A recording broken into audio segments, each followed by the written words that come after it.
I'm a crier. I'm just getting ready. Good morning, Deputy Chancellor, Vice-Chancellor, academic staff, VIPs, graduates and guests. My name is Ellen Vue, and today I stand before you with immense honour and gratitude to be the valedictorian of our graduating class. I begin by acknowledging the Yagara and Turrbal peoples, the traditional owners of the land on which we meet, and I pay my respects to elders past and present. Before I begin the serious stuff, surprise, Dad.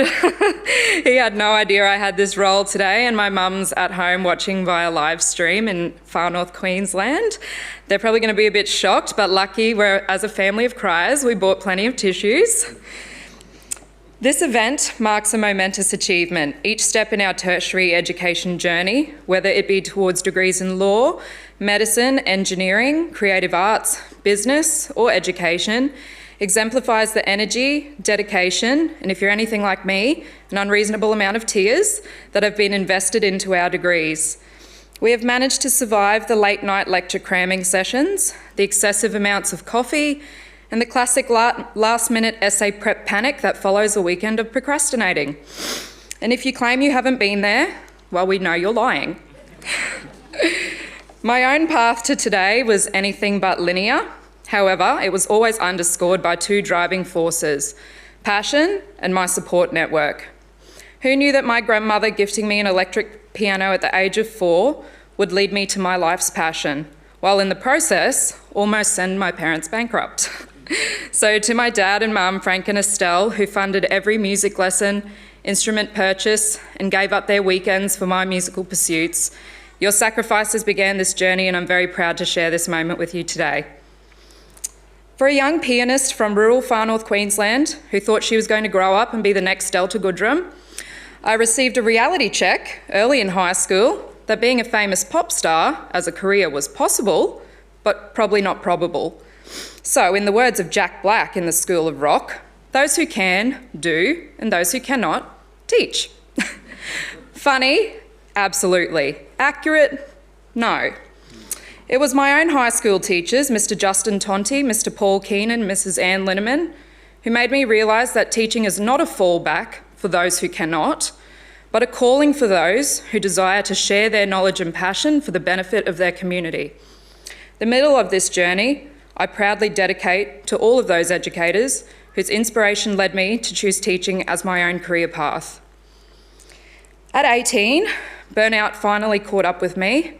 My first attempt at a Bachelor of Music straight out of high school, derailed largely by my enthusiastic discovery of nightclubbing, sent me in a whole new direction, teacher aiding.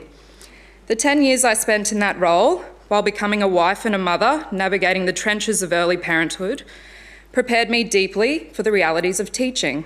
Additionally, like many of us here, I completed my degree externally, often the only option when you're from a small rural community. Studying as a mature-age distance education student with a bit of life experience at my back taught me that lived experience is a powerful asset in this journey. It gave me perspective, strengthened my determination to succeed, and shaped the resilience I brought to my studies and now bring to my classroom. And put it this way, that resilience is much needed because kids and teenagers, with all their limited life experience and complete lack of filter, are surprisingly good at humbling you. But then, in contrast, you have those other moments, the ones where they completely affirm your career choice. Like a couple of weeks ago when one of my Year 7 male students said to me, "Miss, you remind me of my mum." And my first reaction was definitely a side eye, but I said, "Is that a compliment, dude?" And he goes very confidently, "Yeah, miss, because you're super strict, but I feel like it's because you love me." Well, didn't my beginning teacher heart just burst? When you get to see all the skills learnt at uni, finally put into practice, take physical form in the positive impact had on students, and you're reminded of your why in this career. My beautiful friend, colleague and teacher mentor, Miss Fiona Watt, you made me realise that our kids, our students, with all their diverse backgrounds and circumstances, deserve an education that inspires them to reach for more than our small town tells them they can be, guided by passionate and compassionate, high-quality educators just like she was. This part of my journey I dedicate to her. My final dedication today goes to my husband, Jason. At 18, in walked the man of my dreams and out walked my ambitions. Well, 14 years, a marriage, 2 uni degrees between us, a child, a battle with secondary infertility, and finally being blessed with another on the way. While the journey wasn't considered traditional, I'm proud to say that it was all worth it. Thank you for all the times you heard me say P's get degrees and told me to get back in the office, knowing that anything less than a distinction would send me into a downward spiral that nobody wanted to deal with. And for every post-meltdown encouraging pep talk, especially in the last 12 months, when I was so sure the universe had plans for me to fail, your voice of reason was my anchor. I love you very much. Graduates, if you take anything from my speech today, please do as I have and thank the people in your corner, the ones who supported you on your journey, whether it was family, friends, colleagues, or your lecturers, because nobody embarks on this adventure alone. And so today, this small town girl from Innisfail, far north Queensland, stands before you graduating with a Bachelor of Secondary Education, with distinction and academic excellence, majors in music and religion, and as your class valedictorian.